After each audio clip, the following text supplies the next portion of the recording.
جب 23ویں رات ہوئی تو اس نے کہا کہ اے نیک بخت بادشاہ، کبڑا سعید وزیر سے جو دلہن کا باپ تھا باتیں کر رہا تھا اور کہہ رہا تھا کہ لعنت ہو اس پر جس کی وجہ سے یہ ہوا۔ وزیر نے اس سے کہا کہ اٹھ اور یہاں سے نکل۔ اس نے جواب دیا کہ کیا میں کوئی پاگل ہوں کہ جن کی اجازت بغیر تیرے ساتھ چلا جاؤں، کیونکہ اس نے کہا ہے کہ جب سورج نکل آئے تو یہاں سے نکل کر اپنی راہ لیجیو۔ بتا کہ سورج نکلا ہے کہ نہیں، کیونکہ سورج نکلنے سے پہلے میں اپنی جگہ سے نہیں نکل سکتا۔ اب وزیر نے کہا کہ تجھے یہاں کون لایا ہے؟ اس نے جواب دیا کہ میں کل یہاں آیا تھا تاکہ اپنی حاجت رفع اور ضرورت زائل کروں، اور میں نے دیکھا کہ پانی میں سے ایک چوہا نکلا اور چیں چیں کرنے لگا اور بڑھتے بڑھتے بھینس کے برابر ہو گیا اور مجھ سے کہا جو میرے گوش گزار ہو گیا۔ اس کے بعد وہ مجھے چھوڑ کر چلا گیا۔ لعنت دلہن پر اور اس پر جس نے اس کی شادی میرے ساتھ کی۔ یہ سن کر وزیر آگے بڑھا اور اس کو کھڈی میں سے نکالا۔ وہ وہاں سے نکل کر چلا، مگر اسے یقین نہیں آتا تھا کہ سورج نکل چکا ہے۔ وہاں سے وہ بادشاہ کے پاس گیا اور اسے سارا ماجرا بیان کیا۔ دلہن کے باپ وزیر کا یہ قصہ تھا کہ وہ اپنی بیٹی کے بارے میں ہوش و حواس باختہ مکان میں داخل ہوا اور کہنے لگا کہ بیٹی اپنا ماجرا صاف بیان کر۔ اس نے کہا کہ میرا شوہر جس کے سامنے میری منہ دکھائی ہوئی تھی رات بھر میرے ساتھ سویا اور میری بکارت زائل کی اور میں اس سے حاملہ ہو گئی ہوں۔ اگر تجھے یقین نہیں آتا تو دیکھ، یہ اس کی پگڑی ہے جو اب تک لپٹی ہوئی کرسی پر لٹکی ہوئی ہے، اور اس کی پوشاک بچھونے کے نیچے ہے اور اس میں کوئی چیز لپٹی ہوئی ہے، لیکن مجھے معلوم نہیں کہ وہ کیا ہے۔ جب اس کے باپ نے یہ باتیں سنی تو وہ دالان میں داخل ہوا اور اپنے برادر زادے بدر الدین حسن کی پگڑی دیکھی اور اسے فوراً اپنے ہاتھ میں اٹھا لیا اور الٹ پلٹ کر دیکھنے لگا اور کہا کہ یہ تو وزیروں کا سا ماما ہے، کیونکہ یہ موصل کا بنا ہوا ہے۔ اب اس کی نظر اس تعویذ پر پڑی جو اس کی ٹوپی میں سلا ہوا تھا، اور اس نے ٹانکے توڑ کر اسے نکال لیا اور اس کے کپڑے اٹھائے تو اسے ایک تھیلی ملی جس میں 1000 دینار تھے۔ اس نے اسے کھولا تو اس کے اندر ایک کاغذ کا ورق تھا، اور وہ اسے پڑھنے لگا تو وہ اس یہودی کی رسید تھی، اور اس میں بدر الدین حسن بن نور الدین علی المصری کا نام تھا اور 1000 دینار تھے۔ جب شمس الدین نے وہ کاغذ پڑھا تو اس کے منہ سے ایک چیخ نکلی اور وہ بے ہوش ہو کر زمین پر گر پڑا۔ جب اسے ہوش آیا اور سارا قصہ اس کی سمجھ میں آ گیا تو وہ حیران ہو گیا اور کہنے لگا کہ سوائے اللہ کے اور کوئی معبود نہیں جو ہر چیز پر قادر ہے۔ پھر وہ کہنے لگا کہ اے بیٹی، تجھے معلوم ہے کہ تیرا کنوار پن کس نے لیا؟ اس نے کہا کہ نہیں۔ اس نے جواب دیا کہ وہ میرا برادر زادہ اور تیرا چچیرا بھائی ہے، اور یہ 1000 دینار تیرا مہر ہے۔ سبحان اللہ! کاش کہ مجھے معلوم ہوتا کہ یہ قصہ کیسے پیش آیا۔ اب اس نے تعویذ کھولا جو سلا ہوا تھا، اور اس کے اندر ایک تحریر پائی جس میں اس کے بھائی نور الدین المصری کے خط میں تاریخیں لکھی ہوئی تھیں جو بدر الدین حسن کا باپ تھا۔ جب اس نے اپنے بھائی کا خط دیکھا تو یہ اشعار پڑھنے لگا: جب ان کے آثار دیکھتا ہوں تو محبت کے مارے پگھلا جاتا ہوں اور ان کے گھروں پر آنسو بہاتا ہوں، اور اس شخص سے جس نے ان کی جدائی سے مجھے دل فگار کیا ہے دعا مانگتا ہوں کہ وہ انہیں ایک روز واپس لا کر مجھے شکر گزار کرے۔ جب وہ یہ اشعار پڑھ چکا تو اس نے تعویذ کو پڑھا۔ اس میں بصرے کے وزیر کی بیٹی سے شادی کی تاریخ تھی، اور اس کی ہم بستری کی تاریخ، اور بدر الدین حسن کی پیدائش کی تاریخ، اور مرتے وقت تک کی اس کی عمر۔ یہ پڑھ کر وہ حیران ہو گیا اور مارے خوشی کے کانپنے لگا۔ اب اس نے اپنے اور اپنے بھائی کے واقعات کا مقابلہ کیا تو دونوں کو ایک دوسرے کے موافق پایا۔ اس کی اور اس کے بھائی کے نکاح کی تاریخ ایک تھی، اسی طرح سے اس کی بیٹی ست الحسن اور بدر الدین کی پیدائش کی تاریخ بھی۔ اب وہ یہ کاغذ لے کر سلطان کے پاس پہنچا اور شروع سے لے کر آخر تک سارا ماجرا بیان کیا۔ بادشاہ کو تعجب ہوا اور اس نے حکم دیا کہ یہ واقعہ فوراً قلم بند کر لیا جائے۔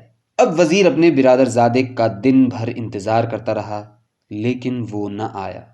پھر دوسرے دن اور پھر تیسرے دن، اسی طرح جب 7 دن گزر گئے اور اس کی کوئی خبر نہ معلوم ہوئی تو اس نے کہا کہ خدا کی قسم، اب میں ایک ایسا کام کرنا چاہتا ہوں جو اب تک کسی نے نہ کیا ہوگا۔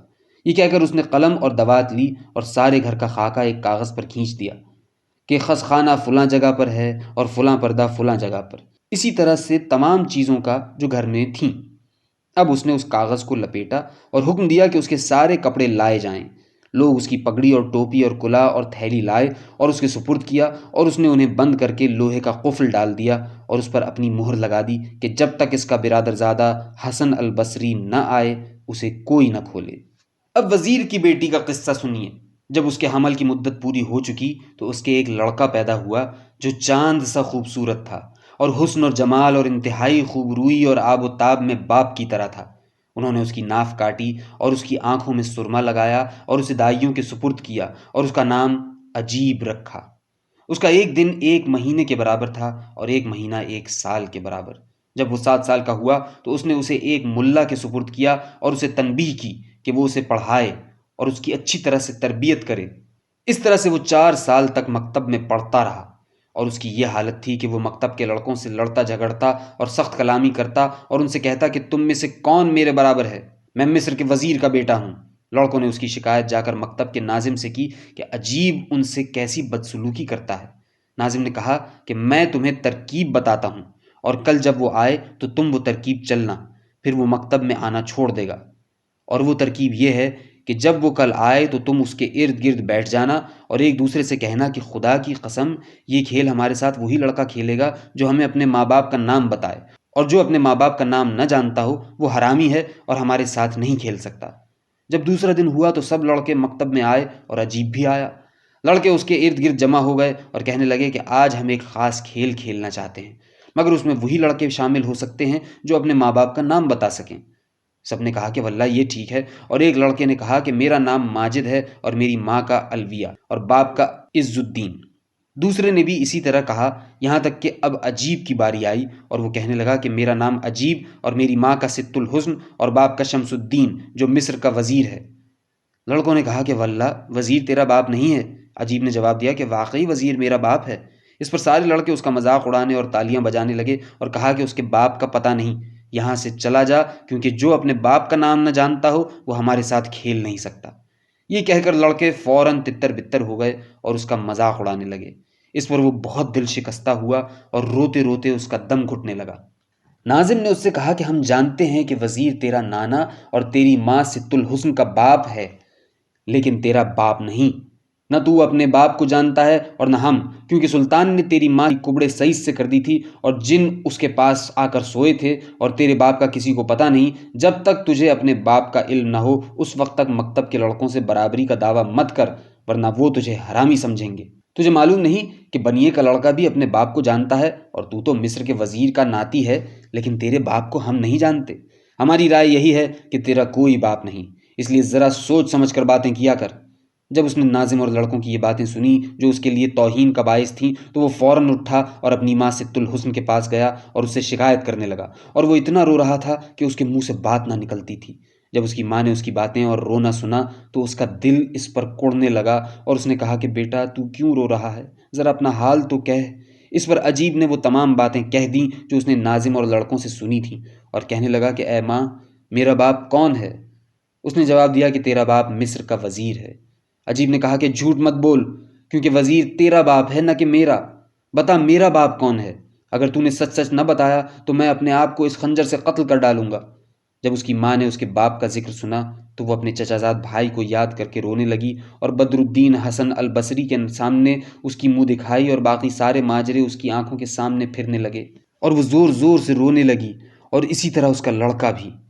اتنے میں وزیر ان کے پاس آیا اور انہیں روتا دیکھ کر اس کے دل کو صدمہ پہنچا، اور وہ کہنے لگا کہ تم دونوں کیوں رو رہے ہو؟ بیٹی نے سارا ماجرا بیان کر دیا جو اس کے بیٹے اور مکتب کے لڑکوں کے درمیان پیش آیا تھا۔ یہ سن کر وزیر بھی رونے لگا، اور اس کی آنکھوں کے سامنے اس کا بھائی اور جو کچھ اس کے ساتھ اسے پیش آیا تھا اور اس کی بیٹی کا سارا ماجرا پھرنے لگا، اور اس کو یہ معلوم نہ تھا کہ آخر اس میں کیا بھید ہے۔ اب وزیر فوراً اٹھ کھڑا ہوا اور دفتر گیا اور بادشاہ کے روبرو حاضر ہو کر اس کا سارا قصہ سنایا، اور اس سے اس بات کی اجازت مانگی کہ وہ پچھم کی طرف سفر کرے اور بصرے پہنچ کر اپنے بھتیجے کو تلاش کرے۔ پھر اس نے سلطان سے یہ درخواست کی کہ وہ اسے شاہی فرامین ہر ملک کے لیے دے دے کہ جہاں کہیں وہ اپنے بھتیجے کو پائے وہاں سے لے آئے۔ یہ کہہ کر وہ بادشاہ کے سامنے رونے لگا، اور بادشاہ کو اس پر ترس آیا اور اسے ہر ملک کے لیے فرامین لکھ کر دے دیے۔ وزیر اس پر بہت خوش ہوا اور سلطان کو دعا دیتا ہوا رخصت ہو گیا۔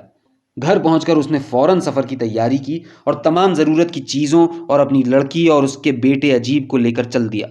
اس نے پہلے دن سفر کیا اور دوسرے دن اور تیسرے دن، یہاں تک کہ دمشق پہنچا اور دیکھا کہ وہاں بہت سے باغ اور نہریں ہیں۔ وزیر میدان الحسی میں اترا اور وہاں خیمے ڈال دیے اور غلاموں سے کہا کہ ہم یہاں 2 دن آرام کریں گے۔ اب غلام اپنی اپنی ضروریات کے لیے شہر گئے، کوئی خرید و فروخت کرنے، کوئی حمام جانے، اور کوئی بنی امیہ کی مسجد کی سیر کرنے، جس کا جواب دنیا میں نہیں۔ عجیب اپنے خادم کے ساتھ سیر کرنے کے لیے شہر کے اندر داخل ہوا۔ خادم اجیب کے پیچھے پیچھے چل رہا تھا اور اس کے ہاتھ میں ایک ایسا ڈنڈا تھا کہ اگر وہ اونٹ پر پڑ جائے تو پھر وہ چل نہ سکے۔ جب دمشق والوں نے اجیب کو دیکھا کہ اس کا قد و قامت اور اعتدال اور حسن و جمال کیسا عجیب و غریب ہے، اور وہ کیسا حسین اور آن بان والا اور اتر کی ہوا سے زیادہ لطیف اور پیاسے کے لیے میٹھے پانی سے زیادہ شیریں اور بیمار کے لیے صحت سے زیادہ لذیذ ہے، تو ایک بھیڑ کی بھیڑ اس کے پیچھے ہو لی۔ بعض اس کے پیچھے پیچھے چلنے لگے اور بعض آگے بڑھ کر اس کے راستے میں بیٹھ گئے تاکہ جب وہ وہاں سے گزرے تو اس کو دیکھیں۔ اب یہ قسمت کی بات تھی کہ غلام اس کے باپ بدر الدین حسن کی دکان پر ٹھہر گیا۔ 12 سال کی مدت میں اس کی داڑھی بڑھ گئی اور اس کی عقل کامل ہو چکی تھی۔ باورچی مر چکا تھا اور بدر الدین حسن اس کے مال اور اس کی دکان پر قابض ہو چکا تھا، کیونکہ قاضیوں اور گواہوں کے آگے اس نے یہ اظہار دیا تھا کہ وہ اس کا بیٹا ہے۔ جب اس روز اس کا بیٹا اور خادم اس کے قریب آ کر ٹھہرے تو اس کی نظر اپنے بیٹے اجیب پر پڑی اور اس نے دیکھا کہ وہ کیسا خوشرو ہے، اور اس کا دل دھڑکنے لگا اور خون کی کشش خون کی طرف ہونے لگی اور اس کا دل اس کی طرف کھینچنے لگا۔ اس روز اس نے میٹھے انار دانے پکائے تھے، اور چونکہ قدرتی محبت اس کے دل میں جوش زن تھی، اس نے اپنے بیٹے اجیب کو آواز دی اور کہا کہ اے میرے آقا، میرے دل کے مالک، جس کی طرف میرا قلب کھنچ رہا ہے، اندر آ اور میرے دل کو جوڑ اور کھانا کھا۔ اب اس کی آنکھوں سے بے اختیار آنسو بہنے لگے اور وہ اپنی گزشتہ اور موجودہ حالت سوچنے لگا۔ جب اجیب نے اپنے باپ کی باتیں سنی تو اس کا دل بھی اس کی طرف کھنچا، اور وہ خادم کی طرف دیکھ کر کہنے لگا کہ میرا دل اس باورچی کی طرف کھنچ رہا ہے، اور ایسا معلوم ہوتا ہے کہ گویا وہ اپنے بیٹے سے جدا ہو گیا ہے۔ چل اس کے پاس چلیں تاکہ اسے تسکین ہو اور ہم اس کی دعوت کھائیں۔ ممکن ہے کہ ہمارے اس سلوک کی وجہ سے خدا ہمیں بھی ہمارے باپ سے ملا دے۔ جب خادم نے اجیب کی باتیں سنی تو کہنے لگا کہ واللہ کیا خوب، وزیر زادہ ہو کر تو باورچی کی دکان پر کھانا کھائے گا۔ میں تو اس ڈنڈے سے لوگوں کو روکتا ہوں کہ وہ تجھے نہ دیکھیں، تو میں پھر کیسے مطمئن ہو سکتا ہوں کہ تو باورچی کی دکان میں جائے؟ جب بدر الدین حسن نے نوکر کی باتیں سنی تو اسے تعجب ہوا اور وہ اس کی طرف متوجہ ہوا اور اس کے رخسار پر آنسو بہہ رہے تھے۔ اب اجیب نے خادم سے کہا کہ میرے دل کی کشش اس کی طرف ہے۔ اس نے جواب دیا کہ ایسی باتیں مت کر اور دکان کے اندر مت جا۔ اب اجیب کا باپ نوکر کی طرف متوجہ ہوا اور کہنے لگا کہ اے بزرگ، تو کیوں میرے دل پر مرہم نہیں رکھنا چاہتا اور اندر داخل نہیں ہوتا؟ اے وہ شخص جو اخروٹ کی طرح باہر سیاہ اور دل میں سفید ہے، اے وہ شخص جس کی تعریف بعض شاعروں نے کی ہے۔ خادم ہنسا اور کہنے لگا کہ کیا تعریف کی ہے؟ خدا کی قسم کہہ اور اختصار کے ساتھ کہے۔ بدر الدین حسن نے فوراً یہ اشعار پڑھے: اگر وہ تمیزدار اور اعتبار کے قابل نہ ہوتا تو بادشاہوں کے محلوں میں اس پر بھروسہ نہ کیا جاتا اور نہ حرم میں۔ وہ کیسا اچھا ملازم ہے کہ آسمان کے فرشتے اس کی خدمت کرتے ہیں۔ غلام اس کلام سے خوش ہو گیا اور اجیب کو لے کر باورچی کی دکان کے اندر گیا، اور بدر الدین حسن نے ایک گہرا پیالہ بھر کر انار دانے نکالے جس میں بادام اور شکر پڑی ہوئی تھی، اور دونوں کھانے بیٹھ گئے۔ بدر الدین حسن نے کہا کہ تم نے میرے اوپر مہربانی کی ہے، کھاؤ، خدا مبارک کرے۔ لیکن اجیب نے اپنے باپ سے کہا کہ تو بھی ہمارے ساتھ بیٹھ کر کھاتا کہ خدا ہمیں اس شخص سے ملا دے جس سے ملنے کی ہمیں آرزو ہے۔ بدر الدین حسن نے کہا کہ بیٹا، تجھے اس کمسنی میں احباب کی جدائی ملی ہے؟ اجیب نے کہا کہ ہاں اے چچا، میرے دل میں احباب کی جدائی کی آگ بھڑک رہی ہے، اور وہ میرا باپ ہے، اور اس کے لیے میں اور میرا نانا ملک ملک پھر رہے ہیں۔ دیکھیں ہمیں خدا کب ملاتا ہے۔ یہ کہہ کر وہ زار زار رونے لگا، اور اس کی جدائی اور رونے کی وجہ سے اس کا باپ بھی رونے لگا، اور اس کے بعد اپنے ماں باپ کی جدائی کا۔ ملازم کو بھی اس کے اوپر بڑا افسوس ہوا۔ اب تینوں کھانے بیٹھ گئے اور پیٹ بھر کر کھایا۔ اس کے بعد دونوں اٹھے اور بدر الدین حسن کی دکان سے باہر آئے۔ اب اسے ایسا محسوس ہوا کہ گویا اس کی روح اس کے بدن سے نکل کر ان کے ساتھ جا رہی ہے۔ ایک دم بھر بھی وہ صبر نہ کر سکا اور دکان بند کر کے ان کے پیچھے ہو لیا، مگر یہ اسے معلوم نہ تھا کہ وہ اسی کا بیٹا ہے۔ وہ تیز تیز چلنے لگا، یہاں تک کہ اس نے انہیں پکڑ لیا قبل اس کے کہ وہ بڑے دروازے سے نکلیں۔ اب نوکر نے اس کی طرف متوجہ ہو کر کہا کہ خیر تو ہے؟ بدر الدین حسن نے جواب دیا کہ جب تم لوگ میرے پاس سے جانے لگے تو مجھے ایسا معلوم ہوا کہ میری روح بھی تمہارے ساتھ چل دی، اور دروازے کے باہر شہر میں مجھے ایک کام ہے، اس لیے میرا ارادہ ہوا کہ میں بھی تمہارے ہمراہ چلوں اور کام پورا کر کے لوٹ جاؤں۔ اس پر ملازم کو غصہ آ گیا اور وہ اجیب سے کہنے لگا کہ میں اسی بات سے تو ڈرتا تھا۔ ہم نے وہ منحوس نوالا کھایا ہے اور اب ہمیں اس کی پچ کرنی ہے، اور وہ ہمارا جگہ جگہ پیچھا کر رہا ہے۔ اجیب نے پیچھے پھر کر دیکھا کہ باورچی ان کے ساتھ لگا ہوا ہے، اور مارے غصے کے اس کا چہرہ سرخ ہو گیا۔ لیکن اس نے ملازم سے کہا کہ یہ ہر مسلمان کی عام راہ ہے، اگر وہ اس پر چل رہا ہے تو چلنے دے۔ لیکن جب ہم اپنے خیموں میں جائیں گے اگر اس وقت بھی ہمارے پیچھے پیچھے آیا تو اسے نکال باہر کریں گے۔ یہ کہہ کر لڑکے نے سر نیچا کر لیا اور آگے بڑھا، اور ملازم اس کے پیچھے پیچھے تھا اور بدر الدین حسن ان دونوں کے پیچھے۔ جب وہ میدان الحصہ پہنچے اور خیمے قریب آ گئے تو ان دونوں نے الٹ کر دیکھا کہ وہ پیچھے لگا ہوا ہے۔ عجیب کو غصہ آیا اور وہ ڈرا کہ کہیں ملازم اس کے نانا کو خبر نہ کر دے۔ اس پر وہ غضبناک ہوا کہ کہیں وہ یہ نہ کہہ دے کہ میں باورچی کی دکان میں گیا تھا اور باورچی میرے پیچھے آ رہا ہے۔ اب اس نے دوبارہ پھر کر دیکھا اور اسے یہ نظر آیا کہ وہ اس کی آنکھوں میں آنکھیں ڈالے ہوئے ہے اور اس پر مردنی چھائی ہوئی ہے۔ عجیب کو یہ محسوس ہوا کہ وہ کوئی دھوکے باز یا حرامی ہے، اور اس کا غصہ اور بڑھ گیا اور اس نے ایک پتھر اٹھا کر اپنے باپ پر مارا۔ بدر الدین حسن بے ہوش ہو کر گر پڑا اور اس کے چہرے پر خون بہنے لگا، اور عجیب اور نوکر خیمے میں چلے گئے۔ جب بدر الدین حسن کو ہوش آیا تو اس نے اپنا خون پونچھا اور اپنی پگڑی میں سے تھوڑا سا ٹکڑا پھاڑ کر اپنے سر پر پٹی باندھ لی، اور اپنے آپ کو ملامت کرنے اور کہنے لگا کہ میں نے لڑکے پر ظلم کیا ہے کہ اپنی دکان بند کر کے اس کے پیچھے پیچھے ہو لیا اور اسے اس بات کا موقع دیا کہ وہ مجھے دھوکے باز خیال کرے۔ یہ کہہ کر وہ اپنی دکان کو واپس گیا اور کھانے کی چیزیں بیچنے میں مشغول ہو گیا، اور اس کے دل میں اپنی ماں کے ملنے کی تمنا جوش مارنے لگی اور وہ اس کو یاد کر کے رونے لگا۔ ادھر بدر الدین حسن اپنا کھانا بیچنے میں مشغول رہا، اور ادھر اس کا چچا جو وزیر تھا دمشق میں 3 دن ٹھہر کر حمص کی طرف روانہ ہو گیا اور وہاں پہنچ گیا، اور وہ راستے میں اور جہاں کہیں وہ سفر میں قیام کرتا تھا تفتیش اور ماردین میں اور موصل پہنچا، اور پھر سفر کرتے کرتے بصرے میں داخل ہوا۔ جب اس نے وہاں اپنی قیام گاہ درست کر لی تو وہاں کے سلطان کے پاس گیا اور اس سے ملا۔ سلطان نے اس کے رتبے کے موافق اس کا احترام کیا اور اس کے آنے کا سبب پوچھا۔ وزیر نے اپنا سارا قصہ بیان کر دیا، اور یہ کہ وزیر نور الدین علی اس کا بھائی تھا۔ سلطان نے کہا کہ خدا اس پر رحم کرے، اور وزیر کی طرف مخاطب ہو کر کہنے لگا کہ اے وزیر، وہ میرا وزیر تھا اور 15 سال تک میں نے اس کے ساتھ بڑی محبت کا سلوک کیا۔